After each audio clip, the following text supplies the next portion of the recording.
Romanos capítulo 7, versículo 8, irmãos. Romanos 7, 8. Quero convidar você para abrir a Bíblia e a gente vai então ler o texto, tá? O texto diz assim: mas o pecado, tomando ocasião pelo mandamento, operou em mim toda concupiscência, porquanto sem a lei estava morto o pecado. Vamos orar ao Senhor, tá bom? Senhor, meu Deus e meu Pai, nós oramos a Ti mais uma vez, pedindo agora que o Senhor ilumine o nosso entendimento. Essa é a nossa oração, Senhor, porque esse é o momento de ouvirmos a Tua palavra. E sem o Teu Espírito, Senhor, sem que Ele abra o nosso entendimento, sem que Ele ilumine o nosso entendimento, Senhor, a palavra não produzirá em nós o efeito desejado, Senhor. A palavra não fará aquilo que o Senhor realmente quer que ela faça. Por isso nós oramos, Pai, abra o nosso entendimento, Senhor. Dá-nos a compreensão daquilo que nós vamos ouvir. Fale de verdade, profundamente ao nosso coração, no nome de Jesus, Pai. No nome de Jesus. Amém. Amém, queridos. Irmãos, a gente vai retomar aqui, tá? Nós estamos estudando esse texto já faz algum tempo. Eu só vou recomeçar lendo aqui o versículo 7, depois o 8, porque nós gastamos praticamente duas semanas trabalhando o versículo 7, e quando a gente lê junto, o sentido torna-se mais claro para nós, tá bom? Olha só, que diremos, pois? É a lei pecado? De modo nenhum. Mas eu não teria conhecido o pecado, senão por intermédio da lei, pois não teria eu conhecido a cobiça ou a concupiscência, dependendo da sua tradução, se a lei não dissera, não cobiçarás. Mas o pecado, tomando ocasião pelo mandamento, despertou em mim toda sorte de concupiscência, porque sem lei está morto o pecado. Eu quero que você não perca de vista, querido, o propósito principal dessa sessão que nós estamos estudando. Ela vai do versículo 7 até o 12. E o propósito aqui, na verdade, Paulo está fazendo aqui uma defesa do caráter da lei, tá?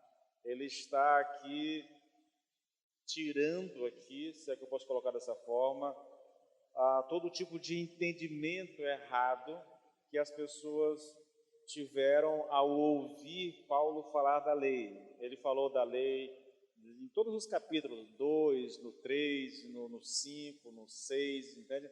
Então ele vem falando da lei e toda vez que ele fala na lei, as pessoas entendem errado aquilo que ele colocou, entenderam errado aquilo que ele colocou, e isso criou um entendimento totalmente torto a respeito do sentido da lei, da relação da lei com o cristão. Então, Paulo usa esse capítulo aqui todo, mas de maneira específica essa seção, para trazer uma justificativa da lei. Veja, é assim que começa o versículo 7, né? Que diremos, pois? É a lei pecado? Entende? Ele está defendendo a lei. Aqui, querido, ele diz que não teria conhecido a lei, ou o real caráter do pecado, desculpa, se não fosse pela lei, tá? Depois ele diz como isso aconteceu, porque eu não conheceria a concupiscência se a lei não dissesse, não cobiçarás. Então ele faz essa defesa muito clara, querido, aqui em relação a essa questão do entendimento, do real entendimento do que é a lei. Olha, Paulo deixa claro aqui que o problema não é a lei, tá? E quando eu digo isso, eu tenho em mente aquilo que eu falei já a vocês, né? Qual era a acusação a respeito da pregação de Paulo? Eles diziam o seguinte: é a lei pecado? Paulo, a forma como você fala da lei, a forma como você ensina a lei, leva-nos a crer que a lei é pecado. Você está colocando ela no mesmo patamar do pecado. E aí, lembra da resposta de Paulo, querido? É mais ou menos assim: olha, vocês não devem dizer que a minha pregação pode levar alguém a pensar que a lei é pecado, porque foi a lei que me levou a ver o real sentido do pecado e a minha própria condição pecaminosa em consequência do poder da concupiscência dentro de mim. Então, o que ele diz aqui, querido, é o seguinte: eu nunca disse que a lei é pecado. Muito pelo contrário, foi a lei que me fez entender o real sentido do pecado. Aí é como se Paulo continuasse falando assim: olha, o fato de eu ter dito que a lei agrava o pecado não significa que a lei é pecaminosa. O problema não é a lei, mas o fato, mas o pecado dentro de nós. Esse é o problema. Irmãos, a gente vai tratar hoje a respeito da natureza e do caráter do pecado. Nós vamos começar, na verdade. Eu peço ao Senhor que me ajude, porque é talvez uma das verdades mais imprescindíveis para a realidade do cristianismo, entende? E da salvação de quem quer que seja. E é imprescindível até mesmo para o nosso crescimento, porque se nós não entendermos o poder do pecado, a natureza do pecado, se nós não entendermos o caráter do pecado, queridos, dificilmente nós viveremos o cristianismo da forma correta. Porque nós brincamos com a questão do pecado, nós não damos a devida consideração, nós tratamos o pecado como se fosse um probleminha qualquer, entendeu? Que a gente tira de letra, mas nós não temos consciência, querido, do real poder do pecado na vida de uma pessoa. Sim, eu entendo que o pecado na vida de um descrente, ele é senhor absoluto, ele controla, ele escraviza. Na vida de um crente, ele não tem esse poder de escravizar, de controlar, de dominar com o braço forte, mas ele tem o poder, querido, de impedir você de viver plenamente para Deus. Por que a igreja está como está hoje? Por causa do pecado no meio dela. Nós não ensinamos adequadamente, nós não ensinamos o suficiente, há um certo temor, nós vamos falar disso mais para frente, há um certo temor até mesmo entre nós pastores de falar abertamente do pecado, do poder do pecado na vida das pessoas, e a gente tenta tratar disso como se o pecado não tivesse realmente o poder que a Bíblia diz que ele tem, querido. Olha o que Paulo diz mais uma vez, irmãos: mas o pecado, tomando ocasião pelo mandamento, operou em mim toda a concupiscência, porquanto sem a lei estava morto o pecado. Aqui eu faço uma pergunta: por que a lei teve esse efeito de agravar o pecado e a concupiscência em nossos membros? Essa é uma questão que Paulo vem tratando já desde o começo do capítulo 4, 7, entendeu? E a resposta de Paulo, querido, é que isso acontece por causa da natureza e do caráter do pecado. O problema surge não por causa da lei em si, mas por causa do pecado. E a outra pergunta é: e como é então que o pecado opera no ser humano a concupiscência? Como é que ele gera em nós a concupiscência? Olha a resposta de Paulo. Eu vou ler o texto, é o versículo que nós estamos estudando, né? Paulo diz assim: mas o pecado, tomando ocasião pelo mandamento, operou em mim toda a concupiscência. Aqui, querido, essa é uma resposta bíblica, né?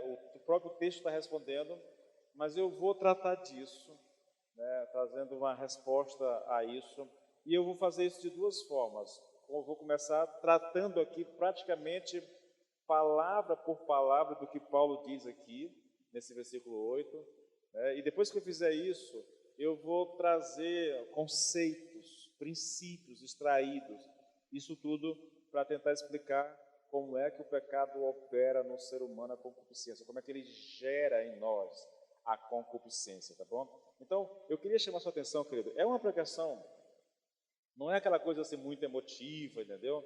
É uma pregação que exige de nós entendimento, que exige um certo esforço intelectual para tentar compreender. Eu ainda acredito que a melhor forma de você reter alguma coisa do que você vai ouvir é anotando. Se não tudo, querido, não dá para anotar tudo, mas os pontos principais, entendeu?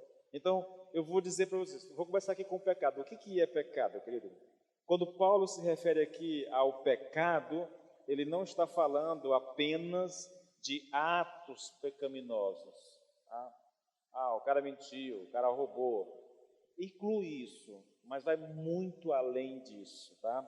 Ele fala aqui do pecado como um princípio, como um poder que age na natureza humana. É uma força que está atuando na nossa natureza. É assim que Paulo se refere a pecado aqui, tá? Agora veja outra expressão, irmãos. Mas o pecado tomando ocasião. Essa palavra no grego, querido, se não me falha a memória, é a palavra lambano. Lambano, é uma palavra esquisita. A raiz dela significa dar início de um lugar. É uma palavra empregada para descrever o lugar de onde se inicia uma viagem, um ponto de partida. Então, se eu pego o conceito da expressão tomando ocasião e aplico o texto, ficaria mais ou menos assim: o pecado, tendo como ponto de partida o mandamento, ele operou em mim toda a concupiscência. O pecado toma o mandamento como um ponto de partida, e a partir daí ele opera em nós a concupiscência. É isso que Paulo está dizendo aqui, tá? Há um outro significado para essa expressão, é uma expressão muito rica. Se você vai para o texto, para o dicionário Strong, por exemplo, né, que é o dicionário de grego e hebraico da Bíblia, irmãos, a definição é muito longa para essa expressão aqui. Então, o segundo significado aqui, a gente pode pensar nessa palavra também em termos militares, né? E nesse sentido, querido, ela se refere aqui a uma base na qual são feitos os preparativos, as tropas recebem treinamento e são reunidas a artilharia e todos os armamentos, e da qual o exército parte em sua campanha. Então imagine uma base onde o exército está agrupado, e ali eles estão recebendo treinamento, ali eles estão recebendo armas, e dali eles vão partir para uma batalha, entendeu? Então, é nesse sentido aqui, querido. E nesse sentido aqui, o texto de tomando ocasião ficaria mais ou menos assim: olha, o pecado, fazendo uso do mandamento como uma base de operações, gerou ou gera em nós, entendeu? Operou em nós toda a concupiscência. O pecado fez do mandamento uma base militar, e dali ele está operando em nós toda a concupiscência. Todos esses são sentidos para essa expressão tomando ocasião. Mas tem mais um sentido ainda, tá, irmãos? Tem mais um sentido, que é o sentido da palavra fulcro. É uma palavra estranha para nós, né? Não é muito comum no nosso dicionário, mas essa palavra, querido, ela tem, no sentido aqui, no nosso contexto, ela tem um sentido de ponto de apoio. Vou tentar exemplificar. Eu não vou sair daqui não, porque eu limitei aqui o ângulo da câmera, tá bom? Então não quero me mexer muito não. Mas imagine, querido, que você tem que levantar uma caixa muito pesada e você tem que afastar ela do lugar, e você não consegue movê-la apenas na força do braço, pegando e tentando arrastar. Então você, imagine, você pega aí um pedaço de ferro, entendeu? Com uma ponta, e você, debaixo desse pedaço de ferro, você coloca uma espécie de base, que aí você enfia o ferro debaixo da caixa com aquela base aqui. Você faz força na ponta do ferro aqui, na outra ponta, aí com isso você consegue mover a caixa aos pouquinhos. Isso é ponto de apoio, tá bom? Essa palavra fulcro, ela tem esse sentido aqui. E o texto ficaria mais ou menos assim: olha, o pecado, usando a lei como fulcro, como ponto de apoio, pôde mover a nossa resistência e produzir o resultado que ele desejava.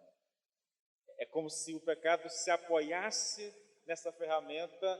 O mandamento é essa ferramenta que o pecado se apoia nele, entendeu? Para quebrar a nossa resistência, para fazer com que ele consiga alcançar o seu propósito. Qual é o propósito? Operar em nós toda a concupiscência. Todos esses sentidos são aplicáveis aqui para a expressão tomando por ocasião. O próximo mandamento aqui é mandamento, e aqui não há muita dúvida em relação ao que significa. Paulo está falando aqui, com toda certeza, do 10º mandamento, que é não cobiçarás. Nós já vimos isso já, querido, aqui em ministrações anteriores. Paulo está dizendo que o pecado tomou este mandamento, não cobiçarás, né, que proíbe a pessoa de cobiçar, e usou esse mandamento como um fulcro, como um ponto de apoio, como uma base militar, entendeu? Como um ponto de partida, nesse sentido, para operar em mim, para fazer acontecer algo em mim, para gerar em mim essa concupiscência. Ele pega o mandamento e faz dele essa arma letal para operar em mim a concupiscência, para gerar em mim a concupiscência. É isso que Paulo está dizendo aqui. A outra palavra aqui é operar. Irmãos, deixa eu dizer uma coisa para vocês. Eu sei que a gente não leva muito isso a sério, deveria, mas a gente não atenta tanto para isso. Cada palavra aqui, querido, nós temos dois fatores aqui que eu queria colocar diante de vocês. Todas as palavras aqui foram inspiradas pelo Espírito Santo. A ideia é como se o Espírito tivesse soprado, mas isso não anulou a inteligência ou a capacidade intelectual de Paulo. Então, tanto eu tenho a ação do Espírito Santo aqui, como eu tenho o Paulo em pessoa agindo na construção do texto. Cada palavra é pensada, cada palavra é calculada, cada palavra tem o seu sentido. Por isso que eu estou trabalhando com vocês aqui essas palavras. A palavra operar aqui, o pecado, tomando por ocasião o mandamento, operou em mim toda a concupiscência. Operar aqui significa trabalhar ou agir poderosamente. Ou também significa aqui, querido, levar a uma firme conclusão, completar algo, sabe? Então, ele aqui não se refere aqui ao termo aqui, operar, não se refere aqui a uma simples tentativa, mas a algo que tem sucesso. Trata-se de uma operação que vai até o fim, até que ela se concretize.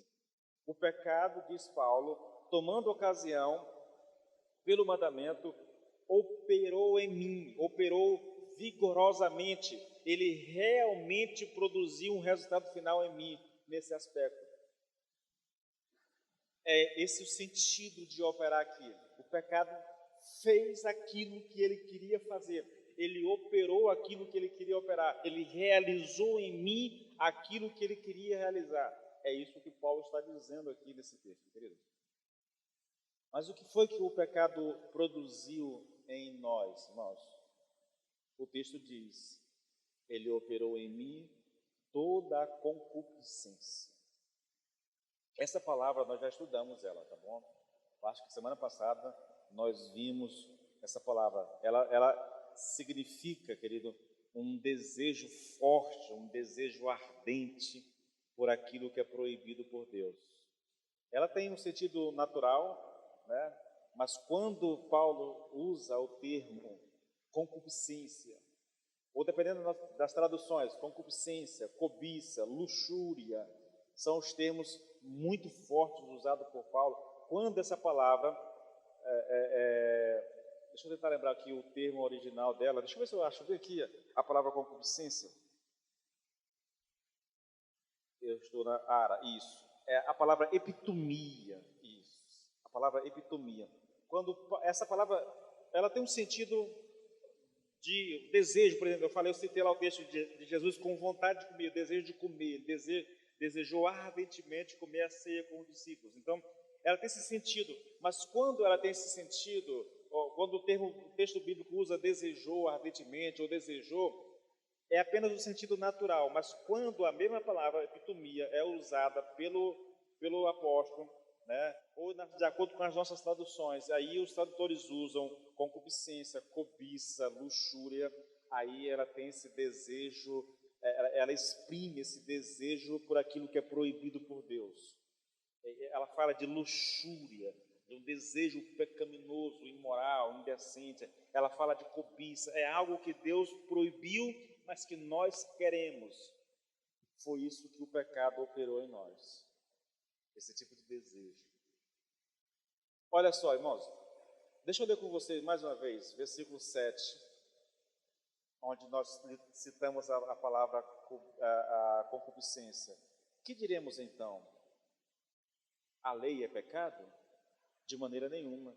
De fato, eu não saberia o que é pecado, a não ser por meio da lei, pois na realidade eu não saberia o que é cobiça se a lei não dissesse, não cobiçarás. Eu poderia dizer, mudando de tradução, eu não saberia o que é concupiscência se a lei não dissesse, não cobiçarás. Eu poderia ainda dizer ainda, de acordo com outra tradução, eu não saberia o que é a luxúria se a lei não dissesse, não cobiçarás, entende? Concupiscência, querido, significa o estado do coração e da pessoa em que os maus desejos, né, como a luxúria e as paixões, eles estão no comando, no controle da vida da pessoa. Você quer exemplo disso? De como isso é real? Em Gênesis capítulo 6, no versículo 21, olha, eu estou lendo aqui uma tradução já um pouquinho mais contemporânea, porque eu quero enfatizar esse ponto de que a concupiscência, de que a concupiscência, ela fala desse estado do coração, entendeu? Onde os maus desejos estão no controle, estão dominando a pessoa. Então, olha Gênesis capítulo 6, versículo 5. O Senhor viu que a perversidade do homem tinha aumentado na terra, e escute isso aqui, querido, olha, e toda a inclinação dos pensamentos do seu coração era sempre e somente para o mal. Tudo que eles desejavam era mal. Tudo que eles queriam, tudo que eles imaginavam era inclinado para o mal. O texto diz, era sempre e somente para o mal. Isso é um homem dominado pela cobiça, dominado pela concupiscência, dominado por um desejo ardente por aquilo que é proibido por Deus. Deus estabeleceu na sua palavra que não pode, mas Ele quer isso para ele, entende? Gênesis 8, 21, novamente, irmãos, olha, Gênesis 8, 21. O aroma do sacrifício agradou ao Senhor, isso aqui já é depois que aconteceu o dilúvio, a Noé já desceu da arca, aí ele fez um sacrifício e aí esse é o contexto. O aroma do sacrifício agradou ao Senhor, que disse consigo mesmo, nunca mais amaldiçoarei a terra por causa do ser humano, embora todos os seus pensamentos e seus propósitos se inclinem para o mal desde a infância. Se você quer conhecer o ser humano e o que era o ser humano, você precisa vir para as Escrituras. Olha que Deus está dizendo, querido. Não vou mais amaldiçoar.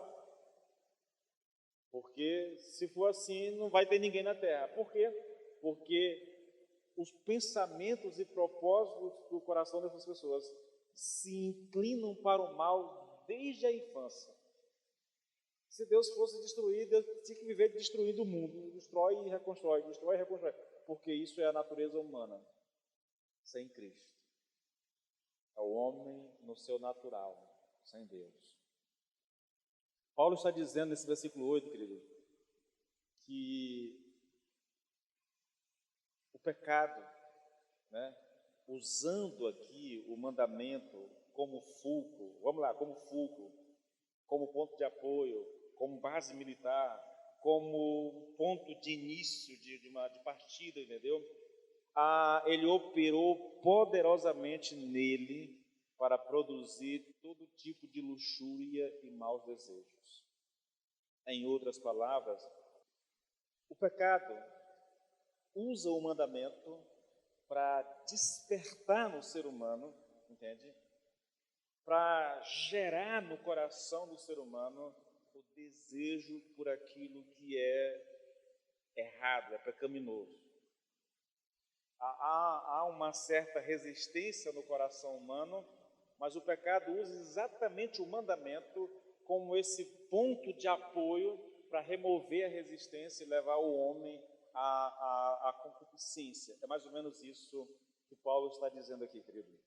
Olha, Aqui eu vi, nós vimos aqui praticamente quase todas as palavras importantes do texto. Agora, nós vamos fazer uma abordagem usando o versículo todo, entendeu? E nós vamos tirar aqui alguns princípios para tentar ilustrar essa verdade ainda. A verdade é como foi que o pecado, lembra lá da pergunta que eu fiz no começo? Como foi que o pecado, ele usou, né, o mandamento para gerar em nós essa concupiscência, tá? Então eu vou olhar aqui para um princípio aqui. Eu vou colocar diante de vocês aqui algumas verdades, tentando entender ainda o que Paulo está ensinando nesse versículo. Então eu vou falar aqui agora da natureza e do caráter do pecado. Agora eu estou olhando o versículo como um todo, não mais palavras separadas, mas o versículo como um todo. Bom, começo com uma pergunta, né? Será que nós entendemos realmente o que é pecado? Será que o nosso conceito de pecado ele é real, verdadeiro? Ou será que o nosso conceito de pecado é apenas um conceito negativo? A doutrina bíblica do pecado, irmãos, ela é muito impopular. Isso sempre foi em qualquer época da história da igreja, né? Quando o Lloyd Jones escreveu o comentário dele, ele disse, olha, a doutrina do pecado é muito impopular para nós. Mas eu posso dizer isso da mesma forma. A doutrina do pecado é muito impopular entre nós. Você quase não ouve as pessoas pregando a respeito do pecado, do poder do pecado, da gravidade do pecado na vida das pessoas. Nós entendemos, isso é psicologia pura, queridos, tá bom? Nós entendemos o pecado como alguma coisa negativa. É como se fosse apenas a ausência de certas qualidades, entendeu? Há os que dizem que a antiga noção de pecado deveria ser descartada, que ela faz muito mal, que leva as pessoas a se condenarem e a se sentirem sem esperanças e pessimistas. Então eles não gostam da ideia, sabe, de dizer assim, olha, você é um pecador, porque isso faz com que as pessoas se sintam mal. Isso leva as pessoas a se sentirem condenadas, a se sentirem infelizes, sem esperança. Mas veja, querido, se uma pessoa está na prática do pecado, ela não deveria se sentir bem dessa forma. Você consegue entender isso? Como é que uma pessoa vivendo na prática do pecado, ela pode se sentir bem? Tudo bem, eu entendo que as pessoas que não conhecem a Deus, que não têm temor de Deus no coração, e aqui está, viu, irmãos, a diferença, a real diferença entre um cristão e um não cristão. O não cristão, ele não só gosta da prática do pecado, como ele tem prazer nisso. Ele não gosta que alguém aponte o pecado dele, mas ele tem prazer no pecado. Agora, um cristão, ele não terá prazer no pecado, irmão. O pecado vai ser sempre aquela pedra no sapato, aquela coisinha que fica fustigando. Na verdade, o Espírito usa as pregações, usa pessoas, usa circunstâncias para sempre trazer à tona os nossos pecados, para que a gente se incomode mesmo. Porque não é natural, não é normal que um crente tenha prazer no pecado.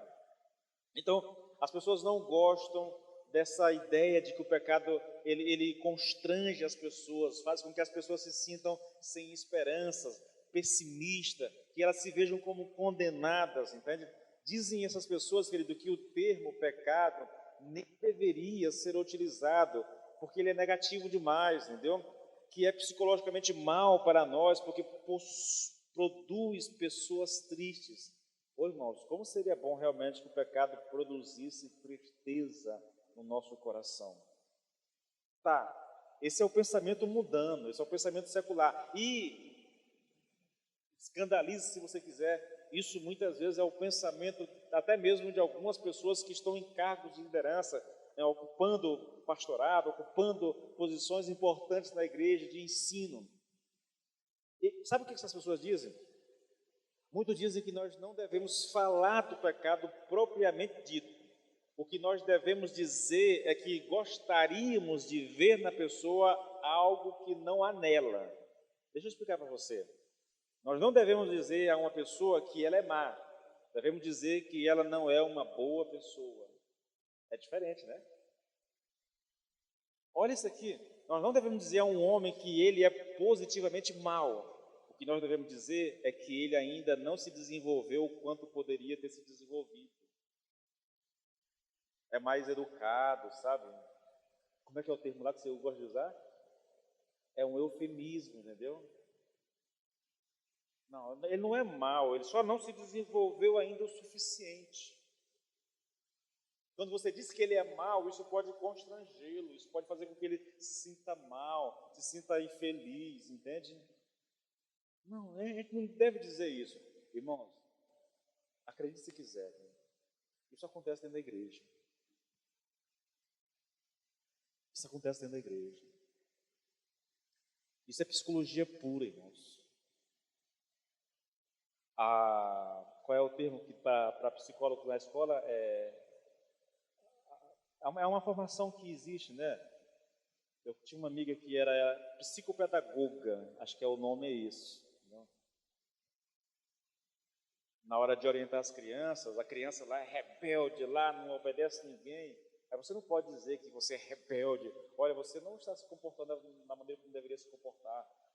E aí fica naquele linguajar meio que mascarando o que a pessoa realmente é. Esse é um conceito, irmãos, totalmente negativo do pecado. Ele consiste apenas em notar a ausência de certas qualidades. Né? Ou se elas existem, elas precisam ser trazidas para a luz. Você não pode dizer você é mau, você é perverso, você é imoral, você é indecente. Não, você é um mentiroso. Não, olha, vamos falar a verdade. Sabe aquela coisa? Você não pode chamar as coisas pelo nome. Você tem que mascarar, dar um jeitinho de não ofender a pessoa.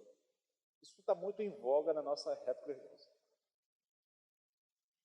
Mas será que esse conceito, querido, de pecado, esse conceito negativo,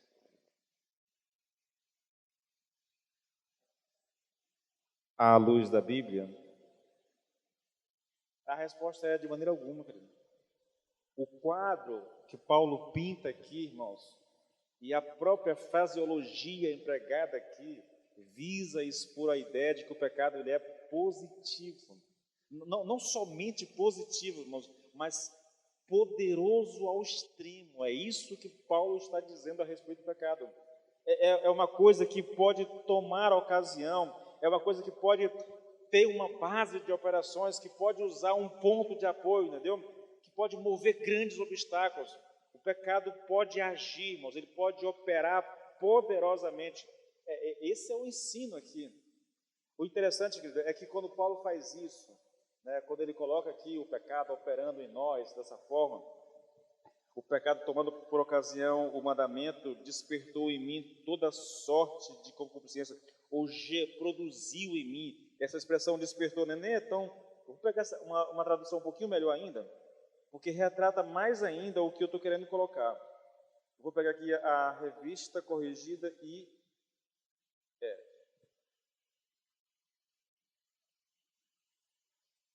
Não é despertou. Operou em mim toda a concupiscência. O pecado operou. Despertar parece que estava ali latente e ele só despertou. A ideia não é essa, nós vimos lá. Né? A ideia não é essa. É muito mais forte do que isso, na verdade. Então, o que ele diz aqui no versículo 8 é só uma repetição do que ele já disse anteriormente nessa carta. Se você pegar, por exemplo, Romanos 5:21, lá está escrito assim, olha, portanto, assim como o pecado reinou sobre todos e os levou à morte, agora reina a graça que nos declara justos diante de Deus e resulta na vida eterna por meio de Jesus Cristo, nosso Senhor. Olha aqui o que Paulo está dizendo. O pecado é algo tão poderoso que ele pode reinar. O texto diz, ele reinou sobre todos e os levou à morte, na verdade. A ideia aqui, querido, é que o pecado ele é uma espécie de monarca, ele é um imperador, entendeu? Com poder, com muito poder. É assim que Paulo pinta o pecado. Na verdade, esse é o conceito bíblico de pecado. Agora pegue Romanos 6,14. Nunca mais o pecado deverá voltar a dominar vocês, pois agora vocês não estão mais debaixo da lei, mas livres sob a graça, debaixo da graça. O pecado não deverá mais dominar sobre vocês. Por que ele não me domina agora? Porque agora nós estamos em Cristo. Nós saímos do reino do pecado e fomos transportados para o reino da graça. Mas enquanto nós estávamos ali, nós éramos dominados, escravizados pelo pecado. Sabe o que significa, querido? Que todos aqueles que ainda não estão em Cristo, que ainda não foram tirados desse império, desse reino do pecado e transportados para o reino da graça, eles estão debaixo do senhorio do pecado, debaixo do governo do pecado. O pecado governa, o pecado exerce poder sobre as pessoas. É isso que a Bíblia diz, irmãos. Ou se você quiser um pouquinho mais à frente ainda em Romanos 6, agora versículos 16 e 17. Eu estou só mostrando a vocês que o pecado, querido, não é só a ausência de algumas qualidades. O pecado é algo positivo, é algo poderoso que está agindo no ser humano, tá? Então, versículo 16 e 17. Será que vocês não compreendem que podem escolher seu próprio Senhor? Podem escolher o pecado que leva à morte, ou então a obediência que leva à justiça. Aquele a quem você mesmo se oferecer, este será o seu Senhor, e você será escravo dele. Mas graças a Deus que vocês, embora antigamente tivessem escolhido ser escravos do pecado, agora obedecem todo o coração ao ensino que Deus lhes entregou. Eu estou usando versões bem contemporâneas aqui, tá bom? Para retratar a ideia do texto. O pecado é um senhor de escravos. É o pecado que exerce controle absoluto sobre as pessoas, querido. Então, é absurdo alguém, irmãos, é absurdo e antibíblico alguém querer tratar o pecado como algo negativo, como se significasse apenas a ausência de algumas qualidades das pessoas. Isso não condiz com a Bíblia, não condiz com o ensino bíblico. Agora, você quer uma prova realmente da força e do poder do pecado? Volte mais uma vez para Romanos 7, 8. Olha o texto. Mas o pecado, tomando ocasião pelo mandamento, despertou em mim toda sorte de concupiscência. Operou em mim toda sorte de concupiscência. O pecado aqui, querido, ele é retratado como algo tão poderoso que pode até mesmo usar a lei de Deus para os seus próprios fins. Lembra lá, irmãos? Deus deu a lei lá por intermédio de Moisés, né? Mas Paulo diz assim, olha, o pecado era forte, tão forte que usou a lei que Deus deu ao seu povo, entendeu? Como fulcro, como ponto de apoio, entendeu? Para que os seus propósitos se realizassem. E mais ainda, ele teve sucesso, tá? Ele operou poderosamente, realizou e completou o que desejava fazer. Em outras palavras, estou dizendo, nem mesmo a lei de Deus pôde resistir ao pecado. Não tem nada a ver com algo negativo, irmãos, com falta de qualidade. O pecado é alguma coisa que opera, e opera de maneira muito poderosa, muito vigorosa, entendeu? E ele opera e tem sucesso naquilo que está fazendo. Aí, querido, vem uma pergunta interessante. Como é, então, e eu vou gastar um tempinho maior aqui, porque isso aqui, irmãos, isso aqui é de uma profundidade, querido. É de um discernimento que vocês vão ouvir. Como é, então, que o pecado usa a lei, irmãos? De que maneira o pecado usa a lei como base de operações, como ponto de partida? Como é que o pecado pode transformar a lei numa ferramenta que vai trabalhar ao seu favor, ao seu dispor? A primeira coisa que o texto diz aqui, querido, que nós vamos olhar aqui, é que o pecado, ele desperta o elemento de rebelião que existe em nós. Queridos, eu vou tentar ir bem devagarinho, porque eu gostaria muito que você atentasse para algumas verdades que você vai ouvir agora. Se você quer conhecer o pecado, querido, eu queria que você atentasse para o que você vai ouvir. Primeiro, eu vou dizer, mas eu sei que você sabe disso. Todos nós nascemos rebeldes, sem exceção, querido. Todos nós nascemos com um antagonismo para com Deus dentro de nós. Este é um ensino da Bíblia, irmãos. Eu não estou exagerando, não. Você quer? Vou te mostrar isso aqui. Romanos 8:7. Porque a inclinação da carne é inimizade contra Deus, pois não está sujeita à lei de Deus, e nem mesmo pode estar. Escute, expressões como inclinação da carne, mente carnal, isso vai depender da tradução, mentalidade da carne ou mente natural, tudo isso fala do pecado no controle. Essas expressões são usadas para descrever o pecado no controle da vida de alguém. É essa inimizade contra Deus. O homem que ainda não nasceu de novo, ele é inimigo de Deus. Não importa o quanto ele pareça ser bom, justo ou religioso. Se ele tem uma mente carnal, se ele tem uma mente controlada pelo pecado, então, querido, ele não pode se sujeitar, ele não quer e não vai se sujeitar à lei de Deus. Agora, Efésios 5, 17 e 18, até o 19, olha o que é dito aqui, olha. Então eu lhes digo isso, falando pelo Senhor, não vivam mais como os incrédulos, pois eles estão cegos e confundidos. Seus corações fechados estão cheios de trevas, eles estão muito distantes da vida de Deus, porque fecharam seus corações e não podem compreender os caminhos de Deus.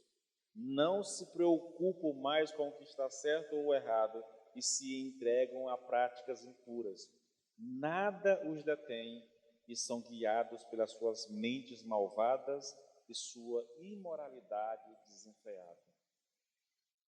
Paulo está descrevendo um homem sem Deus. A inclinação da carne, a mente carnal, a mentalidade da carne, controlada pelo pecado. É isso que é um homem sem Deus, querido. Ou, você quer um texto mais forte ainda? Efésios 2, versículo 1, 2 e 3. Olha o que Paulo está falando aqui. Ele está colocando aqui os cristãos, fazendo com que eles vejam a maneira como eles viviam antes de serem salvos. É isso que Paulo está colocando aqui, tá? Ele está mostrando para aqueles irmãos como eles viviam antes de Deus ter salvado eles. Romanos 2, 1 em diante, olha, ele lhes deu vida, Deus lhes deu vida, quando vocês estavam mortos em suas transgressões e pecados, nos quais vocês andaram no outro tempo. Vocês andavam segundo as transgressões e pecados. E como é que era essa vida antes de Deus salvar? Vocês andavam segundo o curso deste mundo, segundo o príncipe da potestade do ar, do espírito que agora atua nos filhos da desobediência. Aí ele diz mais, entre eles também todos nós andamos no passado, segundo as inclinações da nossa carne, fazendo a vontade da carne e dos pensamentos, e éramos por natureza filho da ira, como também os demais. Ele está dizendo, olha, esta era a nossa condição antes de Cristo nos salvar. Antes de estarmos em Cristo Jesus, antes de sermos inseridos em Jesus Cristo, essa é a nossa condição. Nós éramos guiados, controlados pelo mundo, nós éramos guiados e controlados pelo diabo, nós vivíamos de acordo com as inclinações da nossa carne, fazendo a nossa vontade, fazendo a vontade dos nossos pensamentos. Na verdade, querido, o que Paulo está dizendo aqui era, vocês eram governados pelo pecado, vocês viviam para satisfação pessoal, vocês viviam em busca de satisfação pessoal, de satisfazer os desejos do seu coração. Vocês não queriam saber de Deus, o coração de vocês estava em trevas, o coração de vocês estava distante do Senhor. Qualquer possibilidade, possibilidade de obedecer a Deus e viver em santidade, isso era considerado absurdo para vocês.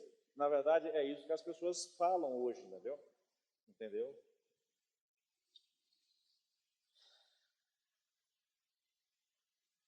Diga para um homem que ele não pode ter relações sexuais com a mulher sem que esteja casado, né? E você vai entender o que eu estou falando.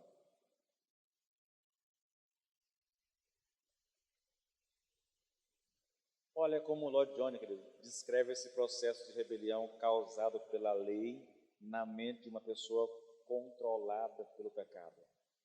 Escute isso aqui, querido, olha. A lei vem, isso é Lloyd Jones descrevendo, esse processo de rebelião, né, causado pela lei na mente de uma pessoa controlada pelo pecado. É a reação da pessoa à lei de Deus.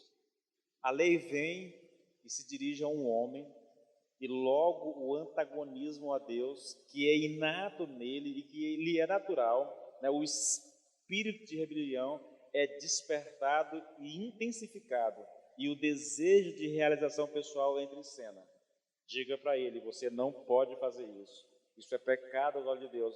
E você vai ver isso aqui sendo despertado, esse desejo de antagonismo aqui, entendeu? Esse espírito de rebelião que é despertado. Isso porque um homem em pecado deseja ser autônomo. Não está disposto a inclinar-se diante de alguém. Ele se satisfaz consigo mesmo, ele se basta, ele é independente e por isso recebe mal qualquer ideia referente à lei. A lei exige obediência. A lei exige que o homem se dobre diante do seu Criador. A lei contraria a vontade egoísta do ser humano, entende? É por isso que muita gente, queridos, diz que não crê em Deus, não querem saber da ideia de que existe alguém diante de quem devem dobrar os seus joelhos. Esse é o drama. Eu vi alguém falando, né? Acho que foi o próprio Lloyd Jones. Todo ser humano se acha um pequeno Deus. E essa é a maldição que nós vivemos como humanidade. Todos nos julgamos deuses. E se eu sou Deus, eu não tenho que me dobrar diante de ninguém, eu não tenho que me curvar diante de ninguém, entendeu? Eu não tenho que fazer a vontade de ninguém. Eu faço a minha vontade, eu faço o meu querer. Eu vou para onde eu quero, com quem eu quero, quando eu quero, e eu não tenho que dar satisfação. Qual é o grande dilema dos adolescentes, né? Esse espírito de rebeldia, eles não querem mais obedecer aos pais, eles fazem aquilo que dá vontade, essa coisa toda que a gente vê acontecendo. Mas isso, querido, é parte da natureza humana sem Deus. É isso que caracteriza o ser humano sem Deus. Essa disposição ou indisposição para com Deus. Ele não quer obedecer. Pregue para alguém, querido. Chame alguém para ouvir o Evangelho. Quando eu digo, olha, você tem que confessar os seus pecados, se arrepender deles e aceitar a Cristo como teu Senhor, isso significa que eu tenho que abrir mão de mim mesmo, da minha independência, da minha autonomia, entendeu? Do meu querer, na verdade. E é por isso que as pessoas não querem. Ah, pastor, agora não, pastor. Mas o que é que te impede? Não, pastor, não tem nada que me impede. Eu não gosto de sair, eu não gosto disso, eu não gosto daquilo. Tem sim, querido, tem sim. E é exatamente esse espírito de rebelião no coração do homem, essa inimizade contra Deus, essa independência de Deus, porque aceitar a Cristo, querido, significa se prostrar, significa obediência, significa que você tem agora um Senhor sobre a sua vida. O homem natural, irmãos, ele odeia a ideia de que existe alguém, mesmo que esse alguém seja Deus, diante de quem ele deva se inclinar e a quem ele deve se submeter. ele não vai ser um suplicante diante de ninguém. Ele quer viver a sua própria vida a seu modo. Essa é a descrição do homem sem Deus. Irmãos, aprenda isso, querido. Ser cristão significa submissão a Deus, irmãos. Significa obediência a Deus. As pessoas não querem aceitar a Cristo, elas sabem do inferno. É uma das coisas que mais me impressiona, na verdade, no evangelismo, é exatamente isso. Crê em Deus? Creio, pastor. Crê na Bíblia como palavra de Deus? Creio, pastor. Crê que existe um céu e um inferno? Creio, pastor. Crê que se não aceitar Cristo vai para o inferno? Creio, pastor. Quer aceitar Cristo? Não. Quer ir para o inferno? Não. Que loucura, irmãos. Ela quer ir para o céu, mas não quer se submeter a Deus. Ela quer ir para o céu do seu jeito, à sua maneira. E isso não existe, irmãos. Isso não existe. Ou nós nos submetemos a Deus, abrimos mão da nossa autonomia, da nossa independência, e nos prostramos diante do Senhor, reconhecendo Ele como nosso Senhor, ou não há esperança para ninguém, irmãos. Porque não há esperança. Se alguém quiser vir após mim, disse o Senhor Jesus Cristo, negue-se a si mesmo. É o primeiro passo, irmãos. Negue-se a si mesmo. Abra mão da sua autonomia. Abra mão da sua independência. Submeta-se a Deus. E aí você pode caminhar com Ele. Você não pode ser um Deus concorrente com Deus. Irmãos, aquelas pessoas que dizem assim, mas eu amo a Deus, pastor, eu amo a Deus. Irmãos, essas pessoas quando dizem isso, e a vida dela, o que ele diz aponta para cá, mas a maneira como vive aponta nessa direção. Essa contradição entre palavras e atitude, querido, significa que elas estão adorando um Deus fictício. Um Deus criado na imaginação delas, que não se importam que elas vivam como querem viver. Porque esse é o dilema da humanidade. Eles querem viver a vida ao seu modo. Eles querem fazer aquilo que lhes dá na cabeça.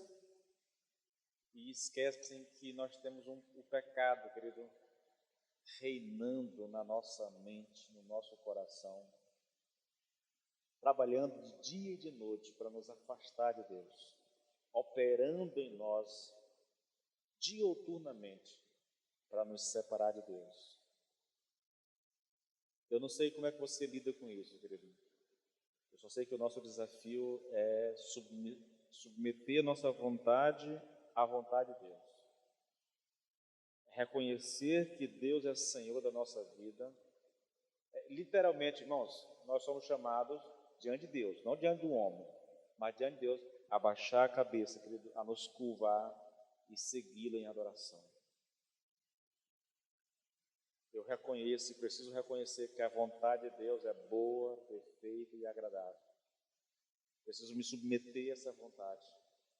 Porque quando eu faço isso, irmãos, ao invés de ter Deus como meu inimigo, eu terei Deus como meu pai, como meu amigo, como aquele que me sustenta, que me abençoa, que me guarda, que me protege, que supre as minhas necessidades. É por isso que um cristão, querido, quando ele vive o cristianismo, ele vai ser abençoado. Porque ele vai experimentar Deus como Pai. Ele vai experimentar Deus como aquele que nos guarda. Eu estou lembrando aqui de um texto, vou ler ele para encerrar, irmãos. Parece que não tem nada a ver com o que está falando, né? Mas é uma espécie de conclusão do que nós estamos colocando aqui. Salmo 121, irmãos, rapidinho. É isso que nós experimentamos quando nós vivemos em obediência a Deus, irmãos. Olha o que o texto diz. Eleva os meus olhos para os montes, de onde me virá o socorro? O meu socorro vem do Senhor que fez o céu e a terra. Ele não permitirá que os seus pés vacilem, não dormitará aquele que guarda você. É certo que não dormita nem dorme o guarda de Israel. O Senhor é quem guarda você. O Senhor é a sua sombra à sua direita. De dia não lhe fará mal o sol, nem de noite a lua. O Senhor guardará você de todo o mal, guardará a tua alma. o Senhor guardará a tua saída e a tua entrada desde agora e para sempre.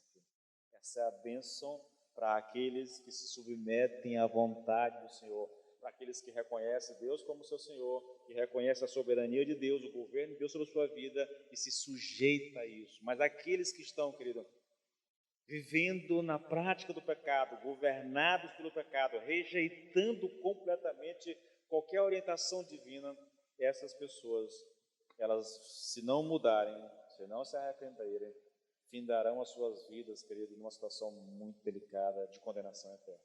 Não há dúvida. O propósito do pecado é exatamente esse, levar o homem à condenação eterna. Por isso que ele é tão perigoso, tão danoso, tá bom? Com isso eu encerro. Semana que vem a gente continua. Irmãos, é algo assim tremendo demais, é algo poderoso demais que a gente vai aprender aqui a respeito do pecado, tá bom? Mas vai ficar para a semana que vem por causa do nosso horário. Tá? Vamos orar ao Senhor. Nós te louvamos, Pai. Bendizemos e damos graça, porque o Senhor nos dá a oportunidade e o privilégio de aprender. Meu Deus amado, quanta riqueza, Senhor, o Senhor tem nos dado nesses dias, estudando Romanos. Ah, Espírito de Deus, abra o nosso entendimento, remove todo o véu, a cegueira, toda a indisposição de aprender e dá-nos um coração ensinável, tratável, para a glória do Teu nome, no nome de Jesus. Amém e amém.